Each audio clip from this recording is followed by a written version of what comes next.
இயற்கை சொல்லுது, என்னை அழிக்கும் உனக்கு இப்புவியில் வாழ இடம் எதற்கு அப்படின்னு சொல்லி இயற்கை கேட்டுக்கிட்டு இருக்கு.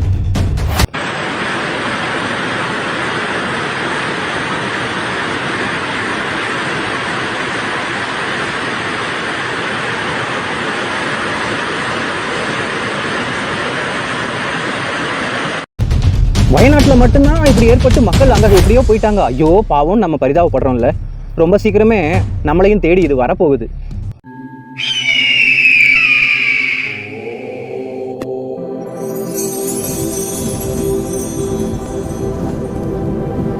Esgahan Media.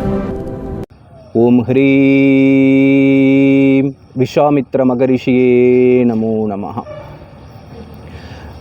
4 மாதத்துக்கு முன்னாடியே நான் சொல்லியிருந்தேன், கேரளாவில் ஒரு பெரிய இயற்கை அழிவு ஏற்பட போகுது அப்படின்னு நான் முன்னெச்சரிக்கை பதிவு கொடுத்துருந்தேன். ஏதோ ஒரு பைத்தியக்காரன் கத்திக்கிட்டு இருக்கான், நமக்கு என்ன வந்துச்சு. இன்றைக்கி நான் சொல்லக்கூடிய ஒவ்வொரு விஷயங்களும் முக்கியமான விஷயம், நடக்கக்கூடிய விஷயம், சிந்திக்கக்கூடிய விஷயம். நிறைய பேர் சொல்லியிருக்கலாம், சொல்லாமலும் இருக்கலாம். பொறுமை இருந்தால் நீங்கள் இதை கேளுங்க, இது உங்களுக்கு பயனுள்ளதாக இருக்கும்.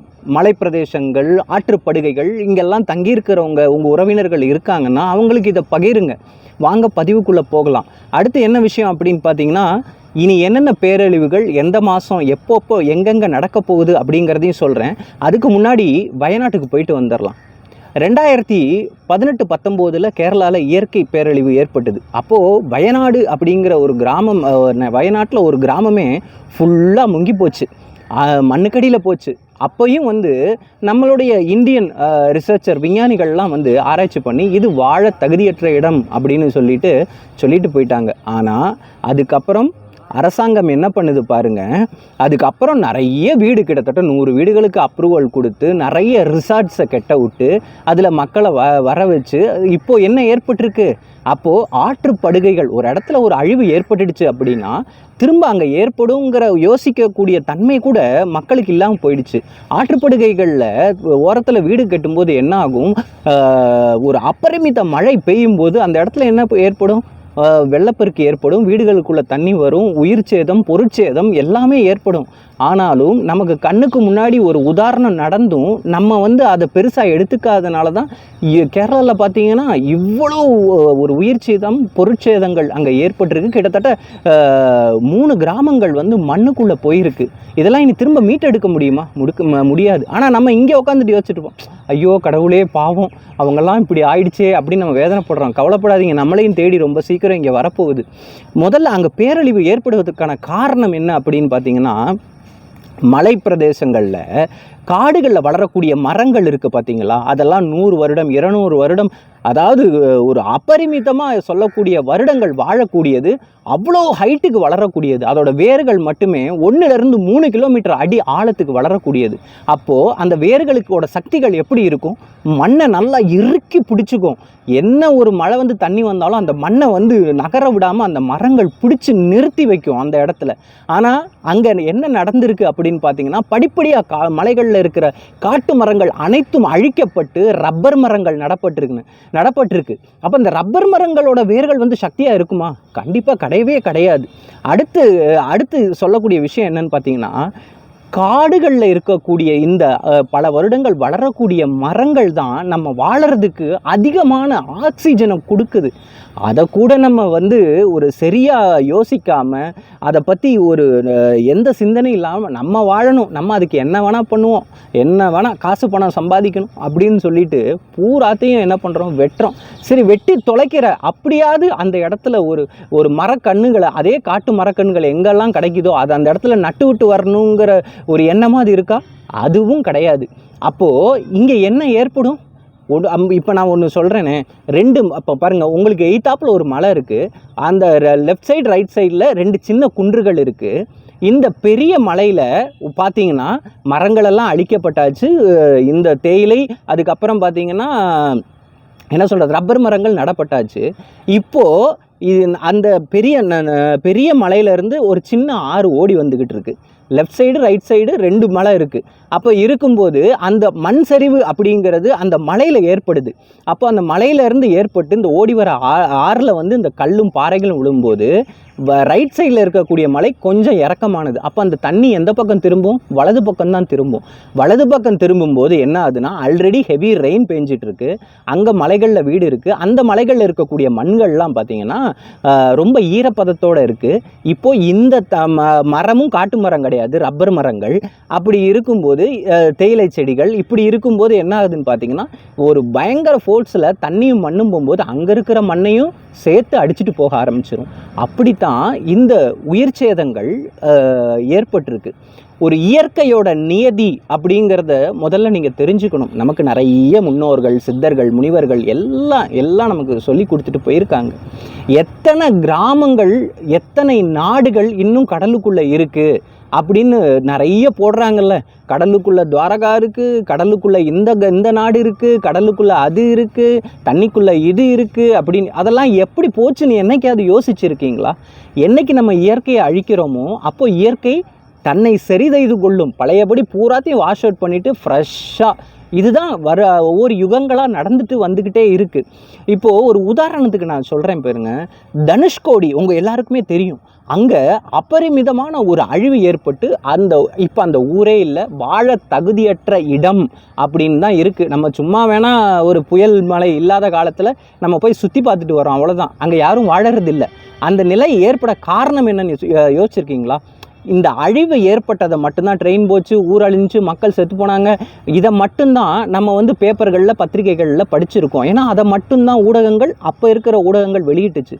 அதுக்கு முன்னாடி 3 தடவை, அதாவது ஃபஸ்ட்டு ஒரு சின்ன பேரழிவை கொடுத்துருக்கு இயற்கை. அப்போது மக்கள் அதை பெருசாக எடுத்துக்கலை. அதுக்கப்புறம் 2வது தடவை கொஞ்சமாக உயிர் சேதத்தையும் கொஞ்சமாக நிலத்தையும் தண்ணி ஆக்கிரமிச்சிருக்கு, அப்பையும் பெருசாக எடுத்துக்கலை. 3வது தடவை பாதி அளவுக்கு ஆக்கிரமிச்சிருக்கு, அப்பையும் பெருசாக எடுத்துக்கலை. 4வது தடவை இயற்கை மொத்தமாக அழிச்சிட்டு போயிடுச்சு, எல்லாத்தையும் எடுத்துகிட்டு போயிடுச்சு. அப்போது தண்ணி எங்கே வருதோ, ஒரு தடவை தண்ணி வந்துருச்சு அப்படின்னாலோ, இல்லை பூகம்பம் ஏற்பட்டுருச்சு அப்படின்னாலோ, அந்த இடத்துல திரும்ப திரும்ப முதல் தடவை ஏற்பட்டதை விட பல ஆயிரம் மடங்கு அதிகமாக தான் சேதங்களை அங்கே ஏற்படுத்துங்கிறது தான் இயற்கையோட நியதி. அப்படி இருக்கிறப்போ நமக்கு ஒரு அலாட்டு கொடுத்ததுக்கு அப்புறமும் நம்ம அதை யோசிக்காமல் கொள்ளாமல் இப்படி உட்காந்துக்கிட்டு இருக்கோம். சரி, நமக்கு எல்லா வருஷம் பயமுறுத்துகிறாங்களேயா, இந்த தடவை நமக்கு சென்னையில், அதுக்கப்புறம் சுற்றி இருக்கிற ஊர்களெல்லாம் நவம்பர் டிசம்பர் வந்தாலே பயமாக இருக்குது, அழிவு வந்துடுமா, அங்கங்கே எல்லாம் போடுறாங்களே. நான் தியானத்தில் இருக்கும்போது எனக்கு உணர்த்தப்பட்ட விஷயங்களை உங்கள்கிட்ட நான் பகிர்ந்துக்கிட்டு இருக்கேன். அப்படித்தான் இந்த கேரளாவில் பெரிய மழை வெள்ளம் இதெல்லாம் ஏற்படும் அப்படின்னு 4 மாதத்துக்கு முன்னாடியே நான் சொன்னேன். திரும்ப நான் உங்களுக்கு எச்சரிக்கிறேன். 2030, 2031 2031 கேரளா மற்றும் தமிழ்நாட்டில் இப்போது உங்களுக்கு இப்போ சென்னையில் எங்கெங்கெல்லாம் ஃப்ளட்டு வந்துச்சோ, திருநெல்வேலி உட்பட எந்தெந்த இடத்துலலாம் ஃப்ளட்டு வந்துச்சோ, இப்போ வந்திருக்கிறத விட 3 மடங்கு அதிகமான ஃப்ளட்டு உறுதியாக வரும். அதே மாதிரி இப்போ மண்ணுக்குள்ளே கிராமம் போச்சு இல்லையா, அதை இப்போ ஏற்பட்ட ஒரு 1000 பேர்கிட்ட காணலை, தவறி போயிட்டாங்கன்னு சொல்கிறாங்க. அது 2000 ஆகலாம், 5000 ஆகலாம்.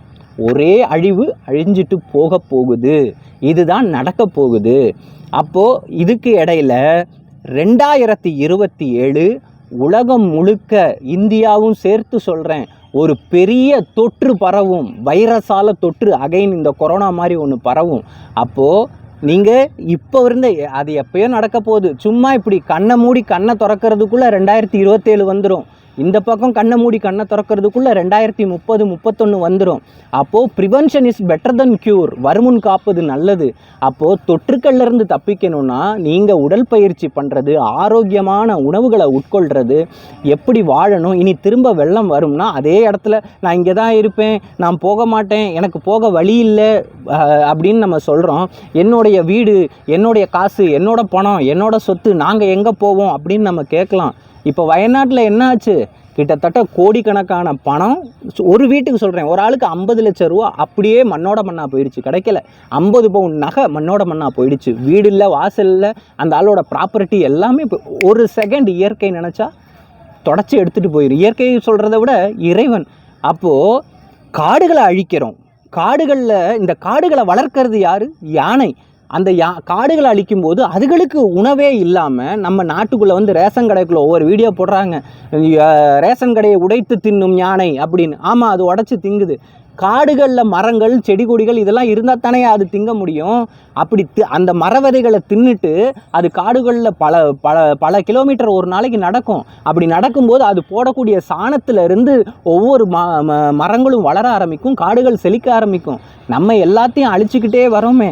அப்போது இந்த தொற்று வரப்போகுது. அப்போது நீங்கள் வந்து நிறைய உடற்பயிற்சி செய்கிறது, சத்தான ஆகாரங்களை எடுத்துக்கிறது.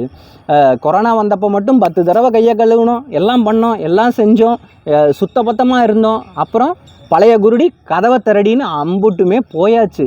இப்போது திரும்ப சொல்கிறேன், உடல் ஆரோக்கியம் மன ஆரோக்கியத்தோட யார் இருக்காங்களோ அவங்களுக்கு கண்டிப்பாக இந்த தொற்றுலேருந்து தப்பிப்பாங்க.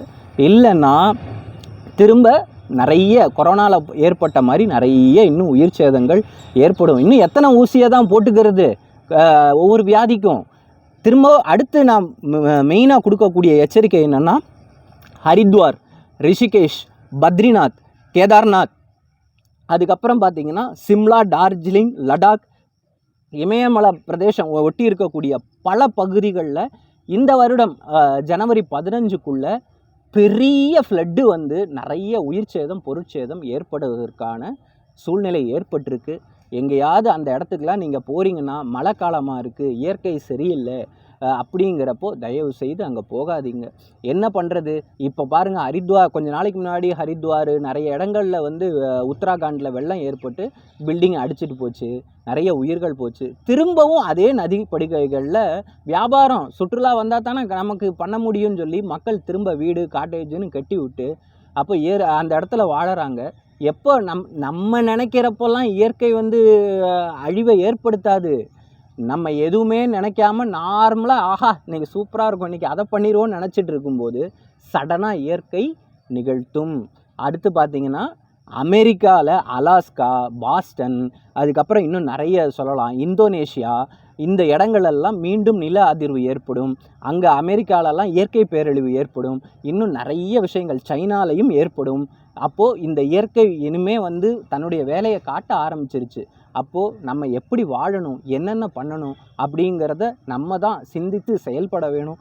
ஏதோ எனக்கு தெரிஞ்ச இந்த இயற்கை அன்னை அடியனுக்கு அந்த இறைவன் உணர்த்தக்கூடிய விஷயங்களை நான் சொல்கிறேன்.